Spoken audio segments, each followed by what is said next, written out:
Okay, so this one, we're granted in a book for Afterburners, and the reward is an Afterburner. Afterburners actually are a mid-slot item that make your ship go much faster when active. What is required for this? Afterburner level 1, that's 8 minutes of training, so we're going to train that one up straight away, because I do love an Afterburner. Okay, we're going to do propulsion jamming first, and then Afterburners, and then if we look at the queue, Afterburner and then propulsion jammer. Great. Let's get on this mission.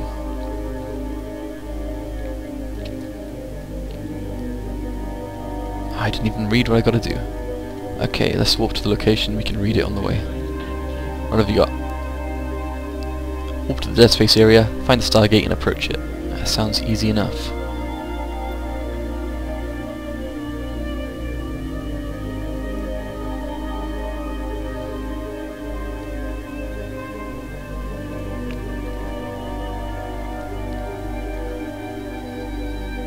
Okay.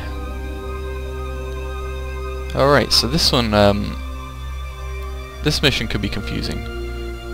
Aura's going to tell you something. This is Aura, the ship computer, but I'm not going to read it because it's probably some nonsense anyway. This can be confusing because you can't actually see the Stargate on your view. This isn't the Stargate. It is actually this here, this thing in the middle. Smuggler Stargate. If you can click on it, and then right click and click Add Large Collidable Structures to Overview, that'll add it there. You can see it now. Or you, other way of doing it is clicking this tab, I think, yes, and then open Overview Settings. And you have this crazy overview settings on your tab presets. If I expand this, you want to go into, I think it's either Structure or Celestial. Let's try Structure. It's not Structure. You want to go into Celestial, and then there's Large Collidable Structures, and you tick this on. That's Large Collidable Objects, that's not right.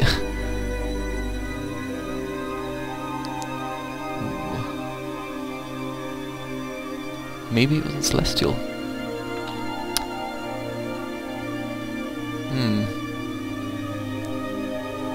This one always confuses me. There's actually a lot of settings on this in this game that you can play around with. I never really do. I just have my overview set up the way I like it, and I don't change anything.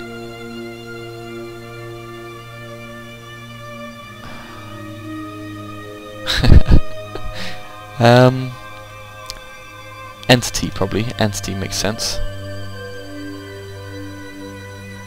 Yes, large collidable structure. There we go. And we want to approach this. So I'm going to click on this. You could just as easily double click in space, but if you don't know where you're going, if you don't know what you're actually looking for, you need to add the large collidable structure and then click approach. And we can actually have a look at it. No, that's not what I want to approach. That's what I want to approach. The Smuggler Stargate. And I imagine as soon as we get close enough, it's going to spawn some NPCs that are going to come after us. And they'll probably ask us to warp away, so the first thing I can do is click on the station. And I'm ready for warping then. We are like inside the Stargate now, and oh, here we go. That's the mission finished. Let's dock up. Warp drive active. That's asking me to... Yeah, let's get rid of that overview. I was worried it was going to bring me back out of warp, but I don't think it would have. Okay, so now we're up to 174,000 ISK already, which might sound like a lot to a new player, but is nothing. It's about the third of a cost of probably this frigate, maybe? Docking permission requested. Perhaps. Docking request accepted. It won't get you very much in the game though. Let's finish this mission. Complete mission. Request mission. Okay. We are given a civilian explosive deflection field, which gives us resistance on our shield to explosive damage. and shield management skill book as a reward. We're going to accept this. Now we're going to load up our ship fitting, and we talk a bit more about ships. So first thing we do is put the afterburner on, which we can't use because we haven't trained it. But it'll sit there, and when it is trained, you can switch it on in 3 minutes. I'm going to put the civilian explosive deflection field, which is the middle slot. And you can see there's a fitting requirement at the bottom left here, CPU and power grid. So things like guns... yes, ungroup them please. Things like guns use a lot of power grid. Oh, it depends what kind of guns you use, but projectiles, I believe. Let's just bring up the info on them. Fitting, high power. Oh, power grid usage 1 megawatt. CPU usage 3 teraflops. Okay, so it didn't use as much power grid as I thought. Maybe the artillery cannons do. So we have 36.1 power grid and 46.3 CPU left. So switching on this uses a lot of CPU. The afterburner probably uses a lot, as well. 15 teraflops and 10 megawatts. So you can't go over the max. You just want ship fit your ship. You can train skills that let you fit more. But the thing I want to talk about now is the defensive part of your ship. So you have resist to 4 types of damage. You have EM, thermal, kinetic and explosive. So they've given us an explosive deflection field which increases our resistance. Gives a 35% bonus to resistance to explosive damage. It's not 35% on top of 50. It doesn't quite work that way. All my ships will be indestructible. But it does add a good resistance. Is when you're doing missions, you ideally want to fit your ship against the damage type of the NPC, which is probably what they've done here. Otherwise, they would give us EM because we've got none of that. Let's undock. Yes, please undock. It just told me then, are you sure you want to undock with the module switched off? And I do. So we got 50% explosive resistance. If I switch this module on by clicking on it, you see we've gone to 68%. Let's warp to location. Another thing we need to talk about is the capacitor, which a capacitor is the thing that lets you power these modules. So you see at the moment it's telling me that it's at 50%. This means that I believe the capacitor is 50%, will go down to 50% when you've got everything switched on. So if I switch this on, it won't drop below 50%. And this capacitor actually is the thing that lets you warp as well, so it's important to have cap. Its most important piece though is for your repairers, your armor repairer and your shield booster. And if it runs out on them, then you'll probably die. Alright, so this place is full of large collidable structures, so we're going to get rid of these by right-clicking on them and remove. We've only got one ship. I didn't read the actual conversation here. What's it say? Meet up with the pirate at the outpost. Follows his instructions, and then report back to your agent. Yeah, I'm not going to do that. I am just going to shoot him and see what happens. Ah, there we go. Report back to your mission, your agent. That'll do. I only shot him once. Alright, so we have trained for the afterburner. An important thing to note is you cannot switch modules on outside of a station unless you're above 95% capacitor, and we're on 70% at the moment, so if I put online, it won't let you do it while you're at warp either, so I'm going to just stop outside the station.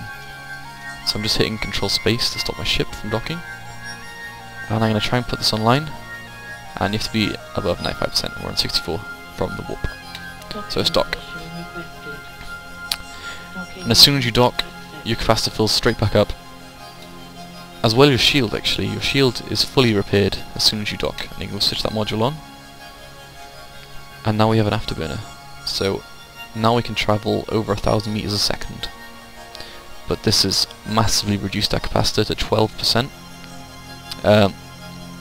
When you get below 0%, you have a time shows up here of how long you have until your capacitor runs out. And then all your modules switch off. So let's complete the mission. We have been given shield management. Let's train this. Thank you. Oh, now we get a implant. This actually gives you bonuses to your stats. Probably can't use it. We need cybernetics level 1, which we're not given. If you click on your character sheet, you can open this up and you can go to attributes. You have perception, memory, willpower, intelligence, charisma. And you have 20 points in all apart from charisma. So these actually define how fast you train skills. So if we look at a skill book that, okay, we don't have any more skill books, we're going to open up our training queue. If I have a look at like shield management, press the info button, and then click attributes, you have a primary and secondary attribute. So a primary attribute is intelligence and secondary is memory. So if we had these two maxed out, then it would train much faster, and if you had these quite low, this will train much slower. So when you get far into the game, you want to change your attributes to match what you'd want to train, so you can remap with this button here and change whatever you wanted. So you can bring everything down to 17 and then max one thing out if you wanted, but we're not going to do that because you have 2 remaps available when you start the game, and after that you gain 1 a year. So if you use all your remaps up within the first day, then you don't get another remap for another year. So it's important to know what you want to do. So let's start the quest. Destroy the outpost. He'll be in the final room of the complex. Okay, so this sounds like we have to destroy a structure. Let's warp straight to the location. Look, we're on part 6 already. That's crazy.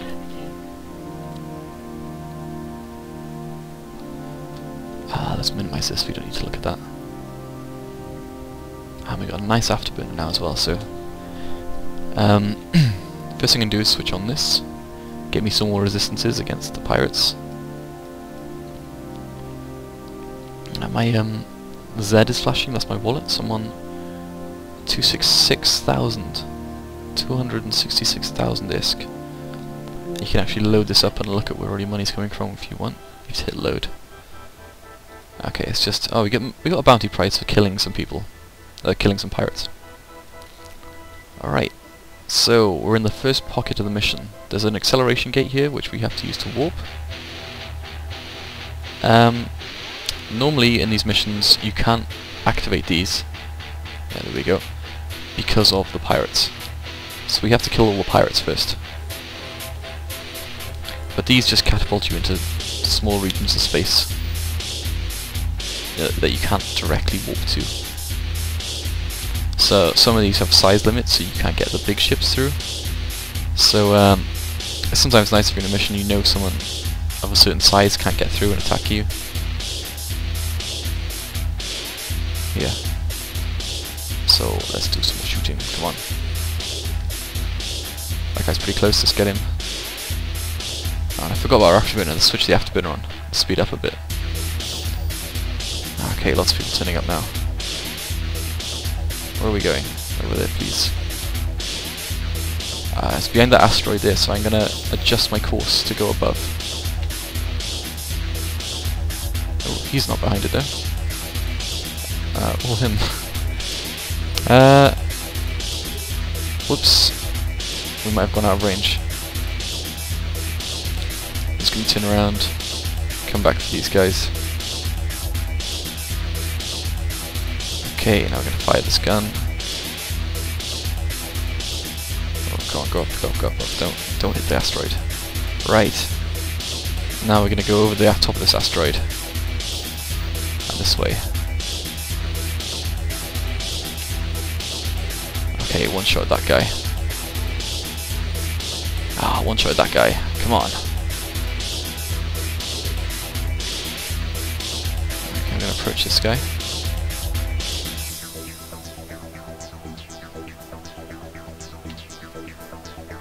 Oh, I need to keep. We need to be able to lock more targets. I believe the skill's called targeting. Each level in the skill allows you to lock a new target. up to the limit of your ship. And this ship probably has quite a low limit. Let's have a look. Okay, let's orbit this guy. Attributes. The attributes are quite scary when you first start the game. You look at all this information. There you go, max lock targets, 4. So even with a maxed out targeting skill, you can only lock 4.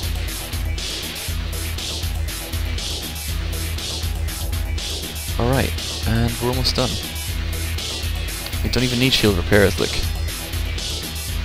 Right, now we can click on this gate and hit the warp button, or activate gate. Warp drive active. And the music stops all of a sudden. I think it changes music for certain events. Here we go.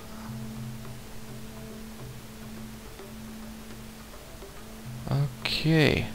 And this is the outpost. I've got collidable structures on. So I can just hit lock target on this. And then, oh, okay, ships have spawned from it.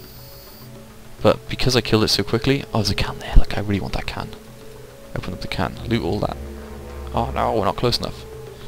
Because we killed it fast enough, we could kill the place before the ship started attacking us. Oh, I'm going the wrong way. Which means we finished the mission straight away. We're taking a lot of damage now, but I want that dairy products and water, hollow reels, which will be worth nothing probably. So I've looted that, just had to get in range, and the first thing I'm going to do now is just warp off, because why stay in here? The ships may have a bounty on them, they do. 3,000 ISK, which is nothing. Ooh, the defense sentries though, 20,000 ISK, which is, I guess not a small amount for a new player. Seeing as that's probably, yeah, we've only got 200,000. Okay, no need to worry about our shields because that'll instantly rep as soon as we dock up. Armor and hull won't do it. You can either get reppers or you can hit the repair button here, and it'll let you repair anything you want that you have. Should note though that not all stations have all these facilities. Right, let's finish this mission.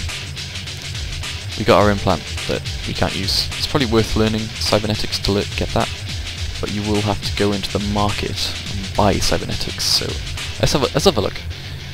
Gonna right click on this, click show info, and then click requirements, and we see cybernetics level 1. We're gonna click the info button, and this is the skill book. We're gonna click view market details. Oh look, there's one in the station. So this is the market window. This is if you want to sell stuff, and this one's if you want to buy stuff.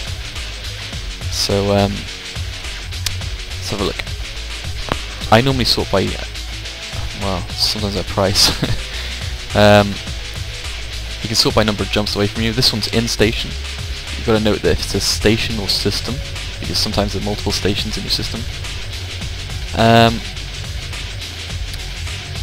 75,000 ISK is the lowest price one, and that's an NPC price. You can tell by the expired date. So it's 364 days, which a player cannot do. So I don't think you'll get it cheaper than that. So we're going to right click this and buy, and then we're going to want one. I'm going to click buy, and we got an opportunity for that. Buy from the market. Yeah, okay, thank you. We're going to train this level 1, and once this trains, we can fit this implant.